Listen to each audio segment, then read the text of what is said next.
दिल्ली की गलियों से लेकर जेएनयू के गलियारों तक एक नाम गूंजा, शर्जील इमाम। बिहार के जहानाबाद के छोटे से गांव काको से निकलकर दिल्ली की यूनिवर्सिटी तक का उसका सफ़र आसान नहीं था।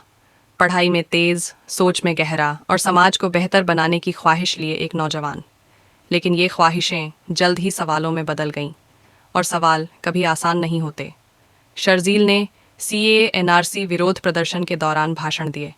उसने कहा कि आवाज़ें दबाई जाईं तो हमें शांतिपूर्ण विरोध का हक है, भले ही उसका असर हो कि देश के कोनों कोनों में लोगों को जागना पड़े।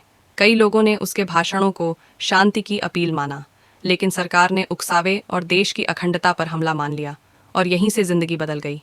उसे देशद्रोह आईपीसी 124A, राजद्रोह भड़काने की साजिश, धार्मिक आधार पर समूहों के बीच नफरत फैलाने आईपीसी 153A, 153B और यूएपीए जैसे मजबूत कानूनों के आरोपों में फंसा दिया गया।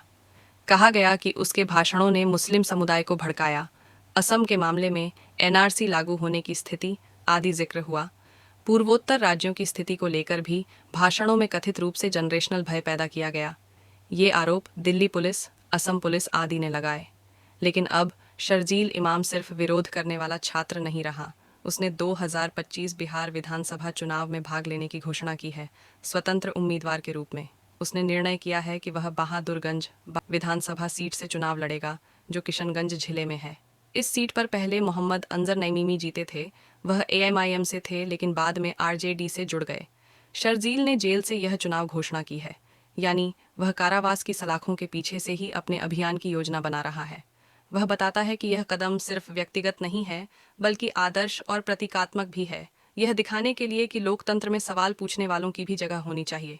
बहादुरगंज को उन्होंने चुना है क्योंकि यह इलाका, सीमांचल क्षेत्र, अक्सर पिछड़ा हुआ, बुनियादी सुविधाओं की कमी, शिक्षा और स्वास्थ्य की समस्याओं से जूझता है। चुनाव उनकी उम्मीद है कि ये समस्याएं भी सार्वजनिक विमर्श में आए। जरा सोचिए, वह छात्र जो किताबों और रिसर्च में डूबा रहता था, आज जेल के अंदर बैठकर राजनीति में उतारू हुआ है। मुकदमों और धाराओं से घिरा हुआ, लेकिन उम्मीदों से नहीं टूटा। माँ बाप हर अदालत की तारीख पर इंतजार करते हैं। गांव में लोग पूछते हैं, क्या लड़ाई आज़ादी की होगी? वह लड़ रहा है, न्याय, समानता और उन आवाज़ों के लिए जो अनसुनी रह गई थीं। उसका नाम आज विवादों में हो सकता है।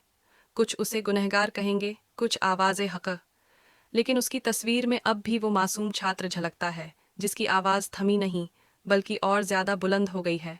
और सबसे बड़ा सवाल यही है, हम अपने नौजवानों को सपनों के लिए आज़ाद छोड़ेंगे या उनके सवालों को सलाखों के पीछे कैद कर देंगे?